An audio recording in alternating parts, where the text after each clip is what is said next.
Pentadbiran Trump telah mengumumkan sesuatu yang gila, perjanjian kerjasama nuklear selama 30 tahun dengan Arab Saudi. Teknologi paling berharga yang Amerika Syarikat boleh tawarkan akan diberikan kepada mereka. 24 jam selepas perkara ini diumumkan, Presiden Trump juga mengumumkan satu syarat. Arab Saudi boleh mendapatkan perjanjian ini, tetapi hanya jika mereka secara rasmi menyertai perjanjian Abraham dan menormalkan hubungan dengan Israel. Inilah masalahnya. Arab Saudi telah sepanjang tahun lalu secara terbuka meninggalkan perkara itu. Mereka telah mengkritik UAE kerana menormalkan hubungan dengan Israel. Mereka telah mendekati Iran. Mereka telah memberitahu semua orang bahawa tiada perjanjian nuklear yang berbaloi untuk mengorbankan isu Palestin. Jadi, kenapa? Adakah Trump akan menjadikan tawaran paling berharga yang ada itu bergantung pada sesuatu yang baru saja ditolak oleh Arab Saudi? Sebenarnya, ia tidak masuk akal kecuali ada sesuatu lagi yang sedang berlaku. Sesuatu yang lebih besar. Hari ini, kita akan kupas apa yang baru saja berlaku, kenapa ia sebenarnya mungkin satu langkah yang bijak, dan apa yang ia beritahu kita tentang bagaimana Amerika akan kekal relevan di Timur Tengah tanpa askar Amerika benar-benar perlu berperang dalam peperangan seterusnya. Ini adalah Meet Your Occasion DJ Anas TV. Mari kita teruskan. Jadi dalam beberapa bulan kebelakangan ini, dunia semakin sedar betapa pentingnya Timur Tengah untuk keselamatan ekonomi. Oleh itu, bermulalah perlumbaan untuk mendapatkan kepercayaan di mata pemain utama. Arab Saudi yang mempunyai pengaruh serantau yang besar, tiba-tiba menjadi sangat penting. Sesiapa yang membina program nuklear Arab Saudi akan mempunyai pengaruh ke atas kerajaan itu untuk 100 tahun akan datang. Perjanjian reaktor bermaksud bekalan penuh, penyelenggaraan, kejuruteraan, latihan dan juga peraturan. Ia pada asasnya adalah hubungan yang terjamin selama 1 abad dan ini adalah sesuatu yang benar-benar diinginkan oleh Amerika Syarikat. Tetapi mereka bukan satu-satunya. Rusia dan China juga berlumba-lumba untuk menjadi rakan kongsi itu. Rusia sedang membina reaktor di Mesir dan Turki. Syarikat nuklear milik kerajaan China sedang membina projek di seluruh teluk. Dan jika Rusia sampai ke Arab Saudi dahulu, Moskow akan menguasai Arab Saudi dan infrastruktur tenaganya untuk 100 tahun akan datang. Jurutera Rusia di fasiliti Arab Saudi, pengawasan Rusia terhadap infrastruktur kritikal, pengaruh Rusia ke atas kerajaan itu. Dan kita semua tahu apa maksudnya. Begitu juga dengan China sebenarnya. Beijing sudah pun menjadi perantara dalam pendamaian Iran-Arab Saudi pada tahun 2023. Mereka sedang meletakkan diri sebagai broker keselamatan baharu di teluk. Dan dari perspektif Amerika, ini bukan sekadar soal sama ada Arab Saudi patut memiliki tenaga nuklear. Ini tentang sama ada Amerika, Rusia atau China yang akan membentuk masa depan Arab Saudi, iaitu Timur Tengah. Dan peluang untuk bertindak semakin tertutup. Trump bertindak sekarang kerana dia terpaksa. Tetapi mengapa Arab Saudi memerlukan teknologi nuklear pada mulanya? Pertama sekali, kerana ekonomi mereka sedang rosot. Wawasan 2030, projek pempelbagaian besar-besaran yang sepatutnya mengubah Arab Saudi daripada negara minyak kepada ekonomi moden sedang terbantut. Pada suku pertama tahun 2026, mereka mengalami defisit belanjawan sebanyak $34 bilion. Harga minyak kini tidak memberikan mereka ruang pernafasan seperti yang biasa mereka nikmati. Mereka perlu membina loji penyagaraman, pusat data dan zon perindustrian. Dan semua itu memerlukan tenaga. Dan tenaga nuklear benar-benar boleh membantu. Tetapi itu hanyalah sebahagian daripada aspek ekonomi. Masalah sebenar adalah Iran seperti biasa. Pada tahun 2022, Putera Mahkota Arab Saudi Muhammad bin Salman telah menyatakan dengan jelas dan saya petik, jika Iran memperoleh senjata nuklear, kami juga akan mendapatkannya. Beliau menyatakan satu keadaan di Timur Tengah yang beliau lihat bakal berlaku, di mana jika Iran mempersenjatai dirinya, Arab Saudi juga akan melakukan perkara yang sama atas keperluan. Sudah tentu, ini adalah sesuatu yang sedang diusahakan oleh Amerika Syarikat untuk dielakkan. Mereka tidak mahu Iran mempunyai program nuklear, tetapi memandangkan ia bukanlah satu proses yang mudah dan lancar, mereka tidak hanya bergantung kepada peperangan semata-mata. Arab Saudi berasa dikelilingi. Mereka dikelilingi oleh proksi Iran, iaitu Houthi di Yaman yang menembak peluru berpandu ke kemudahan minyak mereka, Hezbollah di Lubnan, milisia di Iraq, semuanya dipersenjatai dan dibiayai oleh Iran dan mereka memerlukan pencegahan yang lebih baik. Mereka telah bergantung kepada Amerika Syarikat, tetapi mereka melihat bahawa itu sahaja tidak mencukupi. Pada tahun 2023, mereka mencuba pendekatan China. Beijing menjadi orang tengah dalam perjanjian dengan Iran untuk memulihkan hubungan diplomatik. Tiba-tiba, selepas berdekad-dekad menjadi musuh ketat, mereka berjabat tangan. Arab Saudi berfikir, mungkin ini akan menamatkan konflik. Mungkin Beijing kini boleh menjadi orang tengah keselamatan yang baharu. Tetapi, apa yang berlaku? Senjata Iran terus mengalir kepada Houthi. Serangan ke atas kapal-kapal di teluk tidak berhenti. Beijing boleh menjadi orang tengah dalam rundingan damai, tetapi mereka tidak boleh mempertahankan daripada serangan peluru berpandu. Dan Beijing tidak boleh berkongsi risikan. Dan Beijing tidak boleh mengintegrasikan pertahanan udara dengan sistem amaran awal. Jadi, menjelang tahun 2025, Arab Saudi benar-benar berada dalam kesulitan. Mereka memerlukan teknologi nuklear. Mereka memerlukan sistem pertahanan. Mereka memerlukan perkongsian ekonomi. Mereka perlu menjadi sebahagian daripada rangkaian perdagangan global dengan lebih mendalam berbanding sekarang. Dan mereka tidak mendapat semua itu daripada Iran atau China. Jadi, mereka terasing dan terdesak. Pada April 2026, keadaan mula berubah. Selepas Amerika Syarikat dan Israel menjalankan operasi ketenteraan terhadap Iran, Tehran melancarkan serangan langsung terbesar ke atas wilayah Arab Saudi sejak peluru berpandu Scud Saddam Hussein pada tahun 1991. Beberapa peluru berpandu Iran mengenai kemudahan minyak Arab Saudi, menyebabkan kerosakan bernilai berpuluh-puluh bilion dolar. Dan bagaimana Arab Saudi bertindak balas? Secara terbuka, mereka tidak benar-benar bertindak. Mereka hanya mengeluarkan kecaman ritual terhadap Iran. Mereka memanggil duta Iran untuk satu pertemuan. Mereka enggan benar-benar membalas secara ketenteraan dan itu penting. Apabila Menteri Luar Iran menghubungi pemimpin 5 negara Teluk pada pagi selepas gencatan senjata, hanya Arab Saudi yang menjawab panggilan itu dan hanya orang Saudi yang mengangkat telepon. Sudah tentu, mereka melakukan semua ini untuk menyokong Palestin dan mereka menentang Israel serta segala peningkatan ketegangan. Tetapi mereka memerhati apa yang berlaku di UAE dan mereka tahu bahwa UAE dilindungi oleh perisikan Israel dan sistem pertahanan udara Amerika membantu melindungi kemudahan minyak Arab Saudi. Mereka tahu bahawa rangkaian perjanjian Abraham berkemungkinan boleh berfungsi. Ia boleh mempertahankan mereka secara masa nyata. Jadi, Arab Saudi secara terbuka berkata mereka tidak akan membalas untuk melindungi loji penyagaraman mereka. Tetapi situasi sebenar adalah seperti ini. Arab Saudi tahu bahawa mereka perlu bergantung kepada rangkaian Israel-Amerika yang mereka tentang secara terbuka. Infrastruktur kritikal yang dilindungi oleh perkongsian yang mereka enggan sertai. Dan Trump tahu perkara ini. Bukti bahawa Arab Saudi sebenarnya memerlukan apa yang boleh ditawarkan oleh Israel dan Amerika. Bukti bahawa perkongsian rasmi yang sedang dielakkan oleh Arab Saudi itulah yang akan menentukan kelangsungan hidup mereka. Trump melihat situasi itu sebagai kelebihan tawar-menawar. Arab Saudi kata mereka tidak mahu bekerjasama dengan Israel, tetapi Arab Saudi perlu bekerjasama dengan Israel. Ekonomi mereka memerlukannya, keselamatan mereka memerlukannya, kelangsungan hidup mereka memerlukannya. Mereka boleh dipertahankan oleh satu sistem yang mereka tidak akan sertai secara terbuka. Mereka mendapat maklumat risikan melalui perantara Amerika yang sebenarnya mereka boleh dapatkan terus daripada Israel. Mereka terasing daripada beberapa laluan perdagangan global yang sebenarnya mereka boleh akses melalui pelabuhan dan koridor Israel. Dan tawaran Trump adalah jelas. Saya tahu apa yang sebenarnya anda perlukan dan bukannya apa yang anda katakan anda mahukan secara terbuka. Apa yang anda benar-benar perlukan? Reaktor nuklear, sistem keselamatan bersepadu, perkongsian ekonomi, akses kepada perisikan dan teknologi. Israel yang kini anda hanya dapat melalui Washington. Semuanya dalam satu package dan anda boleh memilikinya. Semuanya. Tetapi harga untuk menyertainya ialah anda mesti menyertai perjanjian Abraham secara rasmi dan terbuka serta menetapkan hala tuju baharu untuk Timur Tengah. Tidak perlu berpura-pura lagi. Anda komited kepada satu perkongsian yang sebenarnya anda sudah lama boleh mendapat manfaat daripadanya dan kita semua akan mendapat manfaat bersama. Ia adalah daya tawar yang bijak kerana dia tidak mengancam apa yang mereka mahukan. Dia menawarkan apa yang mereka benar-benar perlukan dan membuat mereka membayar harga politik untuknya serta membantu mereka keluar dari dilema. Mereka tidak boleh begitu sahaja masuk ke dalam perjanjian dengan Israel. Orang Saudi hampir sepenuhnya menentangnya, tetapi mereka boleh memasukkannya sebagai kompromi untuk memberikan apa yang orang Saudi mahukan, iaitu keselamatan, jaminan dan menjadi pemain terkuat di Timur Tengah. Jadi apa sebenarnya yang ditawarkan oleh Trump? Sebenarnya perjanjian 123 adalah istilah rasmi daripada Akta Tenaga Atom. Pada asasnya, ia adalah perjanjian yang menyatakan bahawa AS akan menyediakan teknologi nuklear, reaktor dan bahan api, tetapi sebagai balasan, Arab Saudi bersetuju untuk tidak memperkayakan uranium di tanah mereka sendiri atau memproses semula plutonium. Dan inilah sebabnya perkara ini penting. Memperkayakan uranium adalah proses teknikal yang memisahkan isotop uranium. Anda memperkayakan uranium pada tahap rendah, katakan 3 hingga 5%, dan Anda boleh menjana kuasa reaktor. Anda kini mempunyai sejumlah besar tenaga, tetapi anda masih belum mempunyai keupayaan senjata nuklear. Apabila anda memperkayakan uranium sehingga 90%,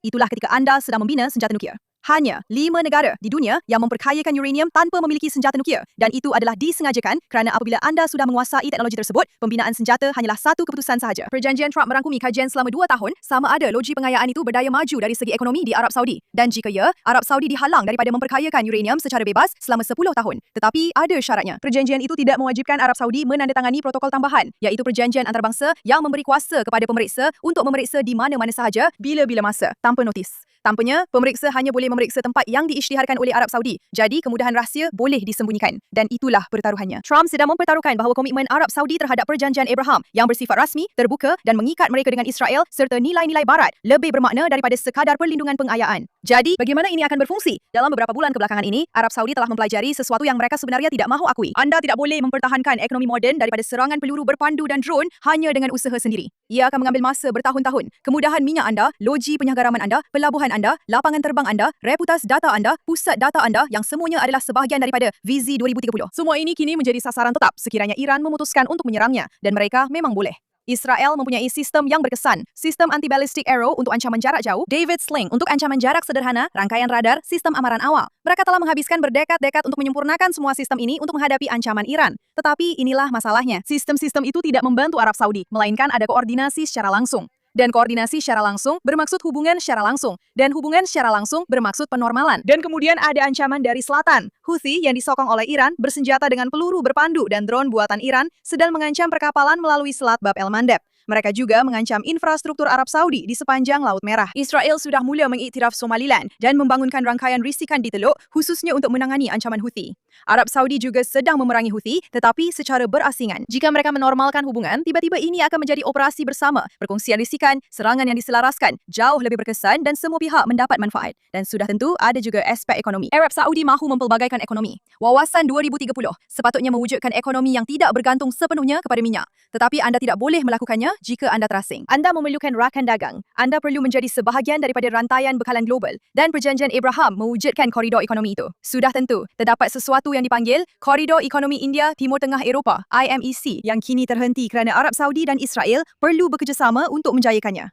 IMEC pada asasnya akan membolehkan barangan dipindahkan dari bahagian dunia itu ke Eropah tanpa melibatkan Iran. Dan itu, seperti yang kita semua tahu, akan menjadi sangat-sangat penting. Jika ada keamanan, perkara ini akan bergerak ke hadapan. Arab Saudi akan turut serta. Mereka akan mendapat laluan perdagangan terus melalui Israel ke Eropah dan Asia. Terdapat sambungan infrastruktur sebenar yang menghubungkan mereka ke ekonomi global. Cadangan pentadbiran Trump pada dasarnya ialah anda memerlukan teknologi Israel untuk pertahanan. Anda memerlukan pelabuhan dan logistik Israel untuk perdagangan. Anda memerlukan risikan Israel untuk operasi Houthi. Anda sudah pun mendapat manfaat secara tidak rasmi. Mengapa tidak merasmikannya? Sertai perjanjian Abraham secara terbuka. Dan sebagai balasan, Amerika akan memberikan anda perjanjian nuklear, keselamatan bersepadu, perkongsian ekonomi, segala-galanya yang anda cuba bina.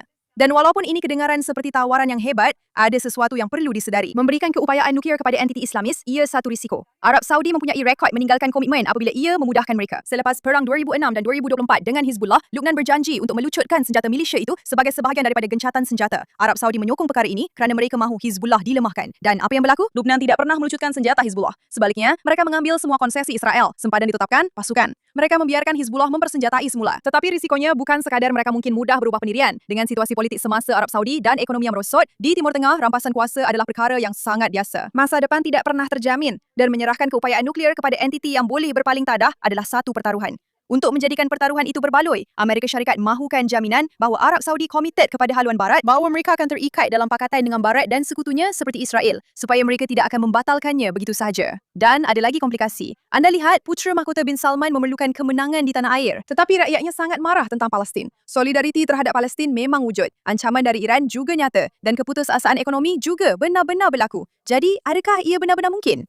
Baiklah, dia tidak boleh sekadar menjentikkan jarinya dan mengubah pendapat umum. Jika dia mendesak normalisasi terlalu cepat, terlalu terbuka, tanpa naratif yang tepat, dia berisiko mencetuskan ketidakstabilan dalam negara. Dia berisiko kelihatan seperti menggadaikan kepentingannya kepada Israel sedangkan negaranya sedang mengalami kejatuhan ekonomi. Jadi, Trump perlu mencipta tawaran yang begitu baik sehingga orang ramai boleh menerimanya dan dia sendiri boleh mempertahankannya kepada rakyatnya. Bukan sekadar sebagai normalisasi dengan Israel kerana itu jelas masih sensitif, tetapi sebagai harga untuk menyertai satu perjanjian besar. Ya, kami menyertai perjanjian Abraham, tetapi kami mendapat reaktor nuklear Amerika, keselamatan bersepadu dengan sistem pertahanan paling canggih di dunia, akses kepada koridor ekonomi, tempat di meja rundingan bagi tatanan baharu Timur Tengah, dan sebagai balasan, kami melindungi rakyat kami, ekonomi kami dan rantau kami daripada ancaman Iran. Amerika Syarikat mendapat sekutu yang kuat dan terikat dalam satu perjanjian, tetapi yang lebih penting, tidak menyokong musuh. Ia adalah langkah yang bijak dan ampuh, tetapi ia sama sekali tidak terjamin. Ia bergantung sama ada Putera Mahkota sanggup untuk berjuang secara politik di dalam negara dan tiada jaminan beliau akan melakukannya atau beliau boleh memenanginya jika beliau mencuba.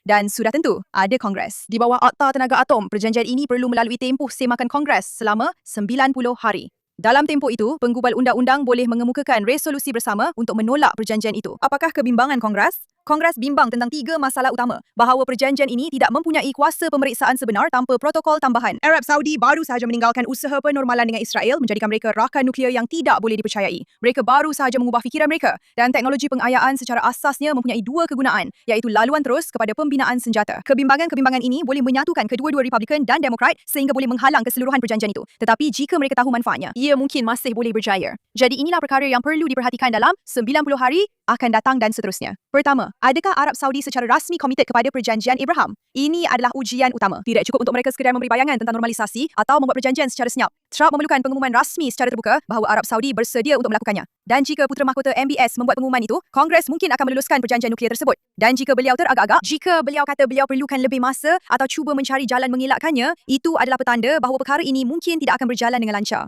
Kedua, apa yang akan dilakukan oleh Kongres dalam tempoh semakan 90 hari? Itu ahli Republikan dan Demokrat akan mengemukakan soalan-soalan sukar mengenai protokol tambahan dan mengenai teknologi pengayaan serta sama ada kita boleh mempercayai Arab Saudi. Hakikat bahawa tiada pemeriksaan jelas bermasalah dan tidak menunjukkan niat baik. Jika sesi pendengaran mendedahkan kebimbangan serius daripada kedua-dua parti, Kongres mungkin akan menghalang perkara ini. Perhatikan siapa yang bersuara dan apa yang mereka katakan. Perhatikan perkara ketiga, bagaimana pendapat awam Arab Saudi berubah. Ini adalah pemboleh ubah yang paling sukar untuk dipantau. Jika media rasmi Arab Saudi mula menjelaskan penormalan sebagai keperluan keselamatan terhadap Iran, itu bermakna putera mahkota sedang mempersiapkan rakyatnya. Jika retorik masih kuat menentang Israel, jika dia masih berbelah bahagi secara terbuka, itu tanda dia belum bersedia untuk berjuang secara politik di dalam negara. Dan sudah tentu, perkara keempat, adakah Arab Saudi sedang berunding secara rahsia dengan Rusia atau China? Jika syarikat nuklear China tiba-tiba mengumumkan projek baharu di Arab Saudi atau anda mendengar tentang perjanjian antara Rusia, itu adalah isyarat bahawa Arab Saudi masih membuka pilihan mereka. Itu bermakna pengaruh Trump lebih lemah daripada yang kita sangka dan mereka belum benar-benar komited. Dan sudah tentu, yang paling utama pada pendapat saya, kita perlu perhatikan. Yang kelima, reaksi Iran. Iran akan memerhati perkara ini dengan teliti. Jika mereka meningkatkan serangan ke atas Arab Saudi atau Houthi untuk menghukum sebarang langkah ke arah penormalan, itu sebenarnya menguatkan hujah Trump. Lebih banyak ancaman bermakna lebih banyak keperluan untuk kerjasama dengan Israel. Tetapi jika Iran tiba-tiba menawarkan konsesi atau beralih kepada diplomasi dengan Arab Saudi, mereka cuba menarik kerajaan itu keluar daripada perjanjian tersebut. Kita sudah tahu sebelum ini, serangan 7 Oktober dilancarkan sebahagiannya untuk menghentikan perjanjian Arab Saudi-Israel. Mereka tidak menyukainya. Mereka takut akan perkara itu. Dan ketakutan itulah yang mungkin mendorong mereka bertindak jika mereka fikir perkara ini benar-benar berlaku.